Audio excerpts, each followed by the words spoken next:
Oke, baiklah teman-teman, sebelum kita belajar, sebaiknya kita berdoa menurut agama dan kepercayaan masing-masing. Berdoa, mulai.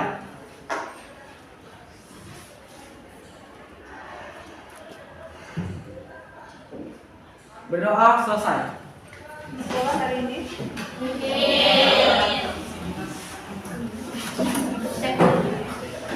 Sudah diisi daftar kematian kelasnya.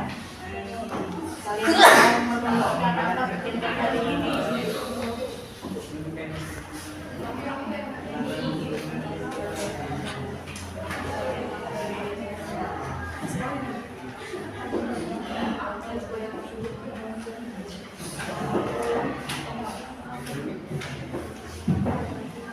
Sudah siap belajar? Tentunya pena, buku, siapin semuanya. Jangan nanti pas dulu lagi jelasin, sibuk baru mau mengambil buku sana sebenarnya. Sudah siap ya?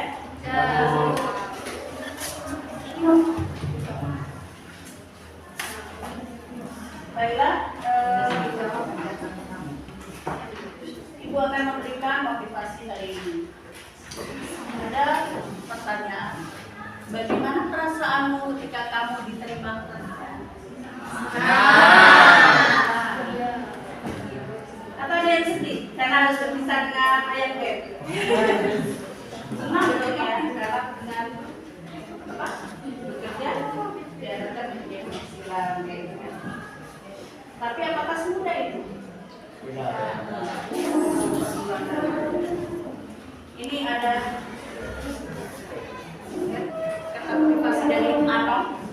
Jangan menunggu kesempatan, buat kesempatan itu sendiri. Jadi apa maknanya? Jangan hanya sekedar menunggu, ya. Tapi kita harus berbuat lebih banyak dari kasih kita. Ya. Bagaimana? Ada prosesnya mendapat pekerjaan kan, atau bisaladin yaitu. Jadi kalau kita punya uang sendiri bisa membuat perusahaan besar ya kan. Tapi kan itu tuh juga kadang harus dimulai dari awal, berproses. Menjadi bos atau manajer itu berproses ya. Jadi karyawan dulu. Dari situ, dari mulai kita membuat surat lamaran ya. Kalau udah yang satunya kita kirimkan ternyata tidak berhasil. Apa sampai di situ?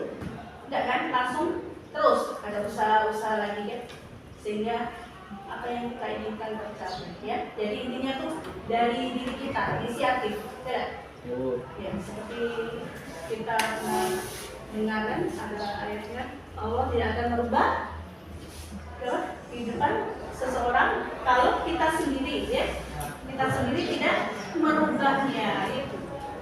Ya, jadi harus berusaha untuk menjadikan hidup lebih baik itu harus ada perjuangan, bukan hanya cuma sekedar apa kita nunggu hujan apa kalau udah dicari mana datang sendiri.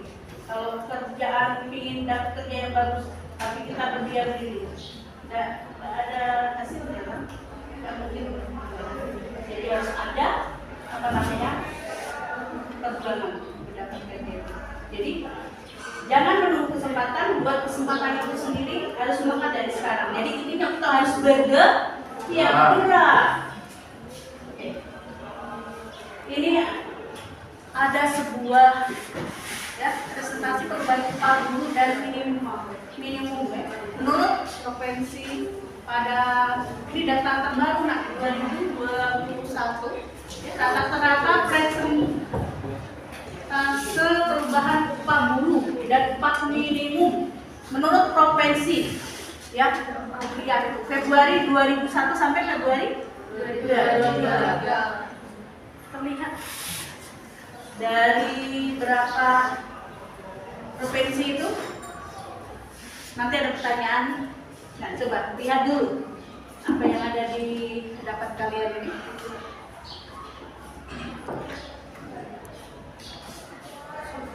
Coba ikut tanya ya. Upah tertinggi sama upah terendah, provinsi mana? Ayo, ketemu dong. Cepat-cepatan. Ntar kasih reward yang itu. Yang bisa jawab, ayo. Tertinggi itu ada tiga. Kan kita lihat awalnya dulu. Berarti, ayo.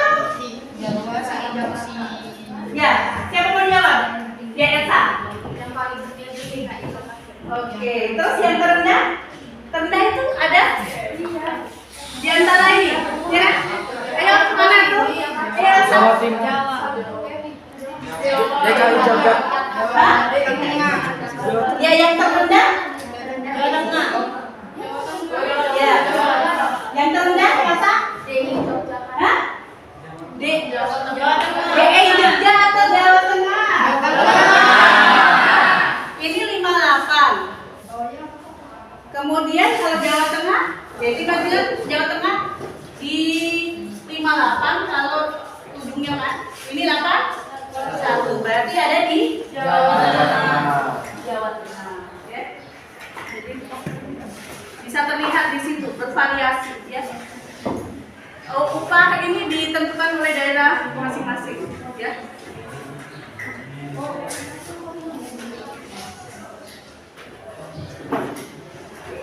Jadi kita dapatkan pada pertanyaan kenapa itu berbeda-beda. Kenapa berbeda-beda?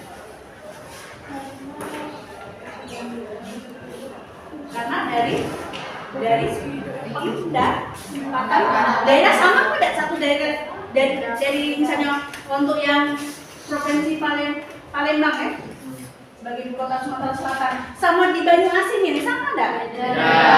Itu jadi faktor untuk karena kenapa berbeda-beda. Kenapa di Jawa Tengah itu terlalu rendah? Karena di situ tidak banyak perusahaan kayak kita. Kalau di Sumatera ada batu bara, banyak tambangan kan seperti kita ketahui tidak? Ada minyak kan, batu bara, yang di bambu ada timah dan lain sebagainya. Ini berhubungan dengan apa? Kalau upah dengan pendapatan, kemudian dari hasil apa? Dari kita bekerja. Jadi kalau semakin upahnya tinggi, berarti kesejahteraannya gimana? Tinggi juga sejahtera. Dan kebalikannya, kalau upahnya rendah, kalau upahnya rendah berarti larinya ke mana? Kesejahteraannya berarti kurang atau tambah? Kurang. Next.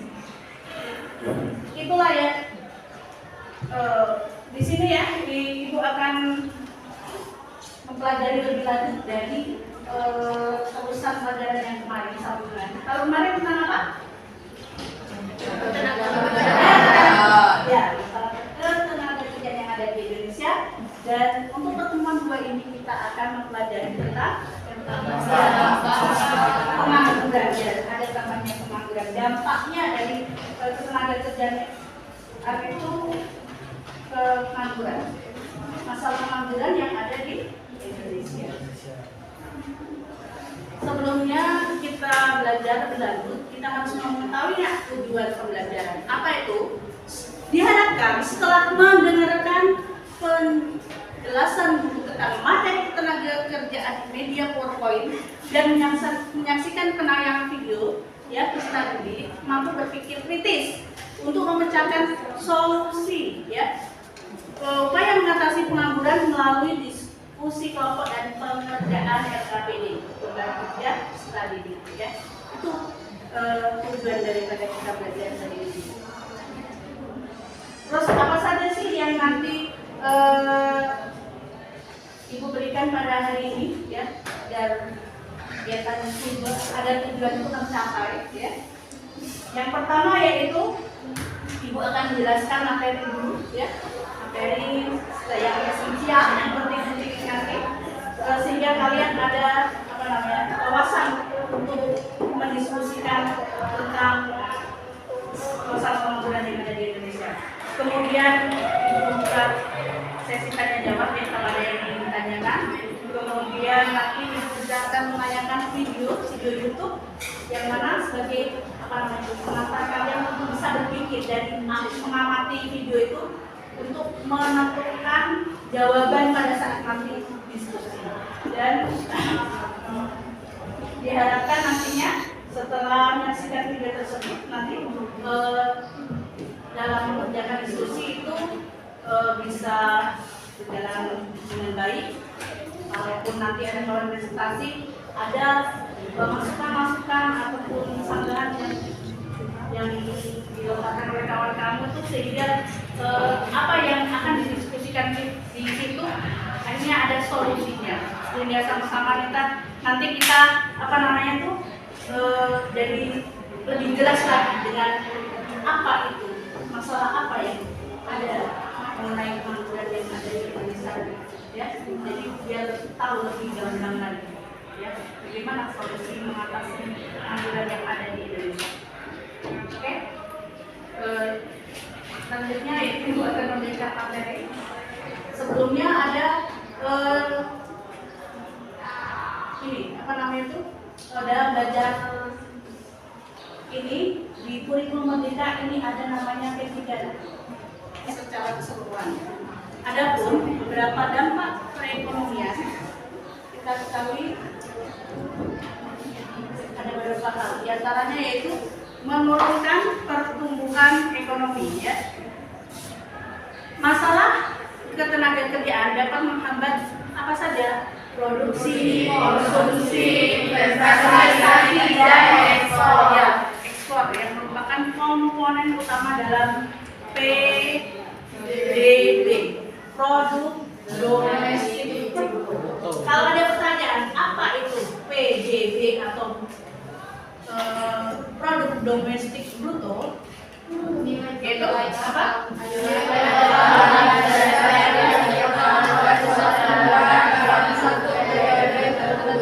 Ya, benar itu.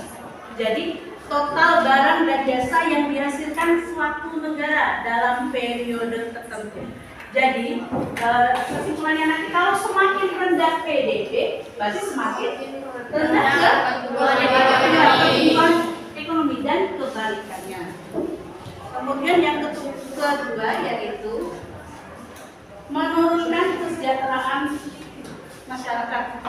Menurunnya kesejahteraan masyarakat itu akan menimbulkan apa? Kemiskinan, ketimpangan, dan kriminalitas. Nah, konsep pengangguran sekarang, ya. Sebenarnya enak loh ini masalahnya untuk dikupas tuntas karena ada di sekitar kita, ya, yang sering kita dengar dari tahun ke tahun. Inilah masalahnya.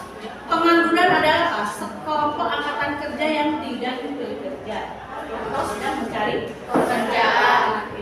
Jadi posisi kalau misalnya tamat kuliah itu termasuk juga ini di sini dalam artian apa? Sedang mencari pekerjaan. Nah, nanti ada apa namanya itu macamnya. Untuk lebih lanjutnya sesudah ini kita bahas. Ya, jadi nah, kita sesi tanya jawab. Kalau seandainya apa yang dijelasin itu ada yang ditanyakan, apa sudah jelas semuanya? Ya, Pak Dwi. Baik, izin bertanya Bu terkait dampak dari masalah tenaga kerjaan, yang mana salah satunya yaitu menurunkan kesejahteraan masyarakat, yang dapat menimbulkan yang pertama adalah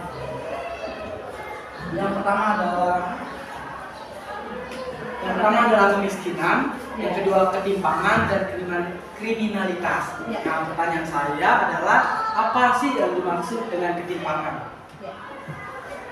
Atau sebelum Ibu jawab ada yang mau bantu jawab? Itu termasuk itulah yang termasuk kesediaan. Paham? Paham. Terima kasih. Ada lagi? Cukup ya. Untuk memperkuat nanti ditayangan videonya tentang pengangguran yang ada di Indonesia.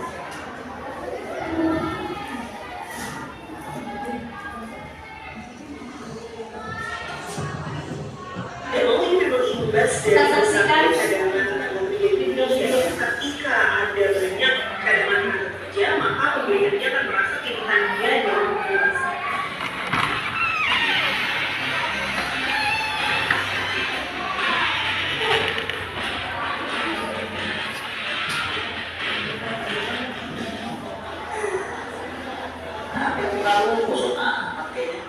ini, lawan kerja dan izin itu udah disebutkan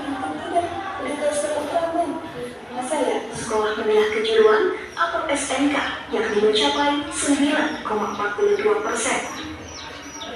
Persentase tingkat pengangguran tertinggi selanjutnya adalah lulusan sekolah menengah atas atau SMA sebanyak 8,57%. Video ya tentang pembangunan di Indonesia. Nah, ini judulnya didominasi lulusan SMA 3 sarjana. Ini penyebabnya adalah bisa dilihat tadi adalah dari channel YouTube kompas.com. Kita bentuk berapa? 6 orang dalam satu kelompok ya. Jadi ada 5 karena jumlahnya 30. Kebenaran dari semua nihil ya.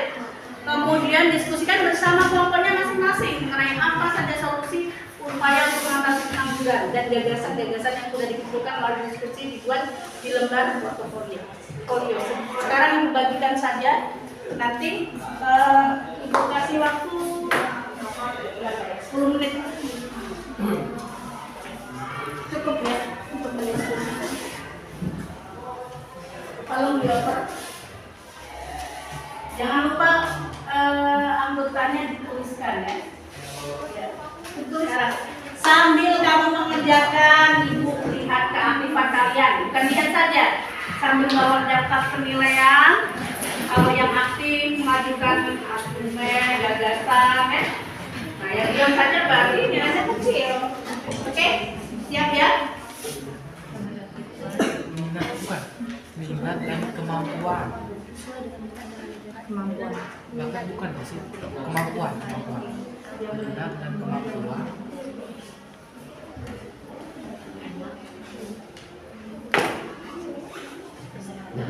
Kemampuan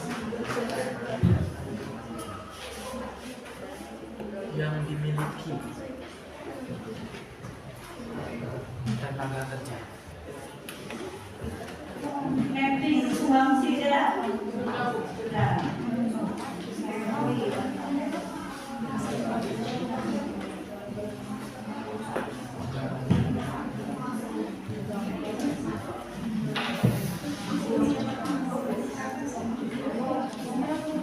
Sudah cukup ya kayaknya. Atau belum? Oh ya, kita tunggu kelompok 4. Bentar lagi.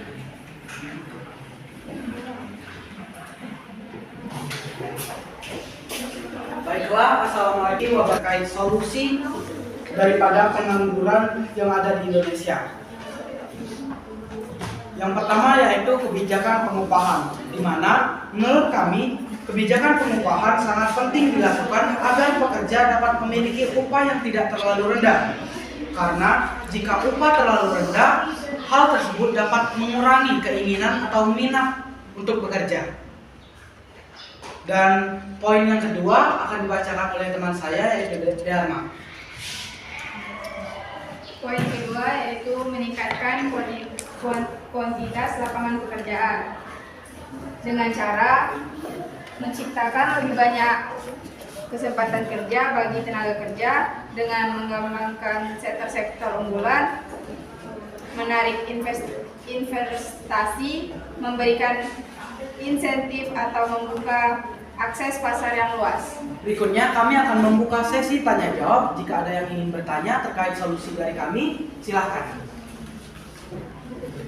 Ada dari kelompok 2, 3, 2 ya.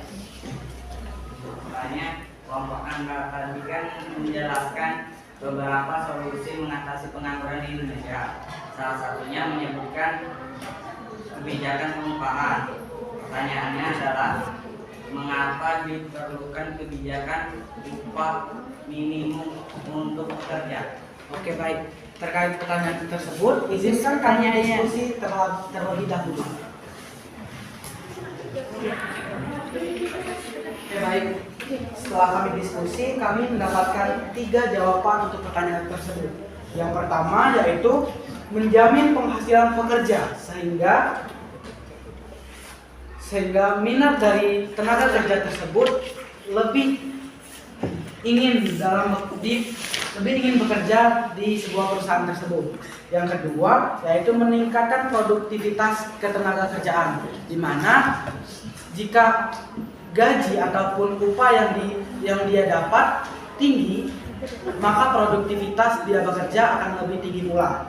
Dan yang ketiga yaitu mengembangkan dan meningkatkan perusahaan dengan cara-cara produksi yang lebih efisien. Itulah 3 jawaban dari kami. Apakah sudah jelas kelompok 2? Izin menyanggah. Berbicara tentang menjamin penghasilan pekerja sehingga tidak lebih menurun tingkat suatu upah. Jika Anda diinterview dan dilontarkan pertanyaan, Anda menginginkan gaji berapa? Apa jawaban yang Anda berikan? Oke, baik. Menurut saya cara untuk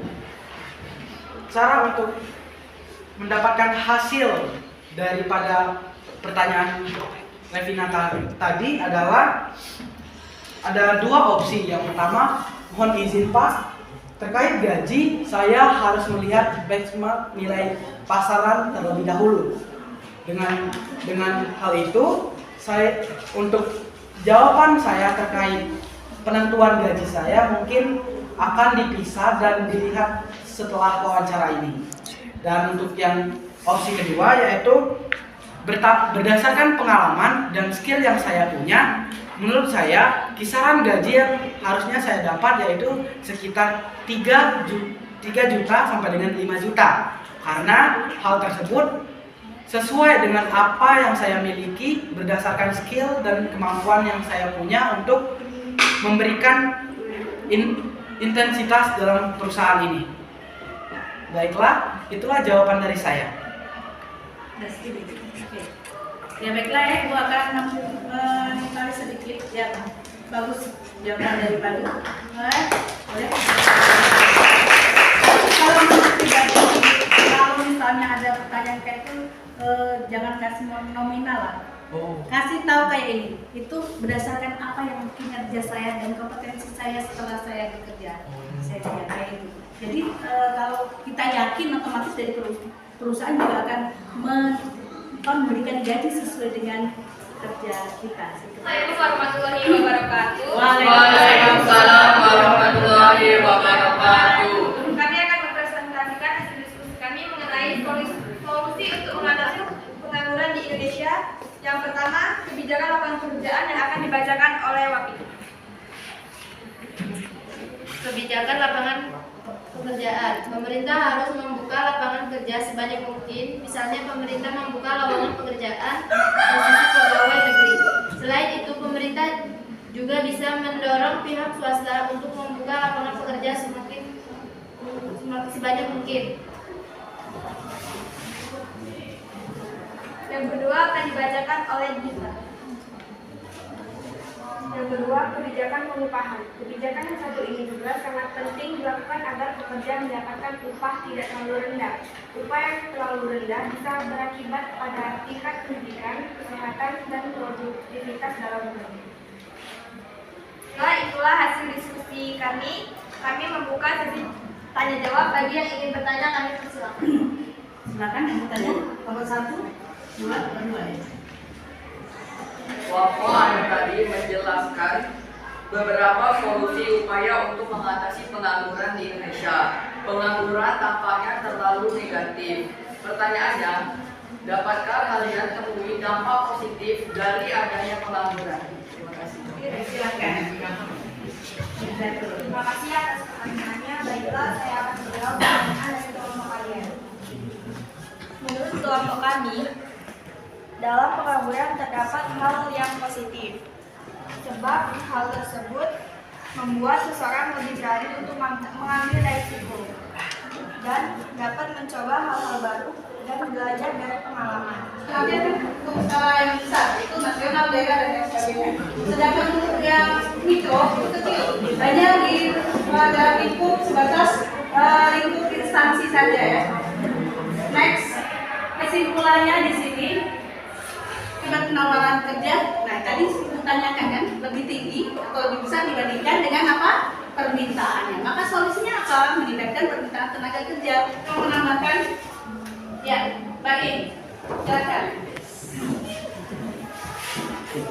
Sebagai generasi muda dapat mengambil suatu pelajaran terpenting untuk semakin terpacu berjuang untuk belajar bersungguh-sungguh dan mengasah kemampuan, karena dengan cara tersebut tingkat pengangguran dan permasalahan ketenagakerjaan dapat diminimalisir. Dan kalau suatu saat nanti kita menjadi seorang pemimpin di negara tersebut, kita dapat bijaksana mengelola ekonomi yang baik untuk memajukan kesejahteraan sesuai tujuan negara.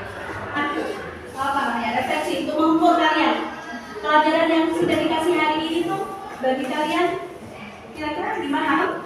Hasil portofolio dikumpulkan. Sini ke depan. Tolong nanti bantu ini untuk membagikan soal esai. Cukup ya, 1, 2, 3, 4, 5.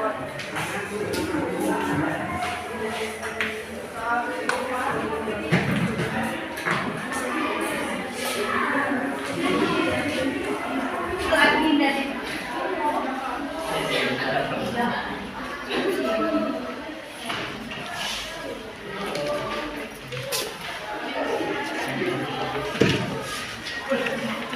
itu ada sebagian tadi sudah terjawabkan oleh diskusi ya. Jadi lebih cepat jawabnya. Kalau 10 menit mungkin bisa 5 menit. Tolong ketua kelas.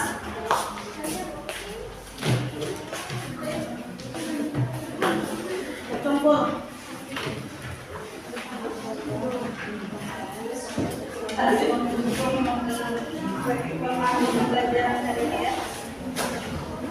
Baiklah, anak-anak ya, semuanya sudah kita laksanakan hari ini. Yaitu berikutnya adalah tindak lanjut setelah kita pembelajaran hari ini masih ada satu pertemuan lagi ya. Nanti kita bahas tentang soal-soal mau ujian semester kan kita. Dan sudah itu kita ujian ya, ujian semester yang insya Allah akan dilaksanakan pada tanggal berapa? 20 November. Sudah terasa tiba-tiba pergantian semester lagi. Dan kita insya Allah ketemu di pembelajaran aktif nanti di bulan Januari. Setahun lagi 2024. Yaitu kita lanjut ke bab 4, yaitu materinya apa? Yaitu tentang inflasi. Ya, inflasi.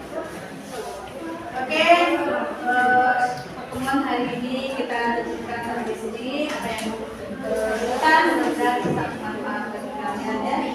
Tetap semangat yang pastinya ya. Ya, Bu. Ibu akhiri ya, ucapan adalah Wassalamualaikum warahmatullahi wabarakatuh.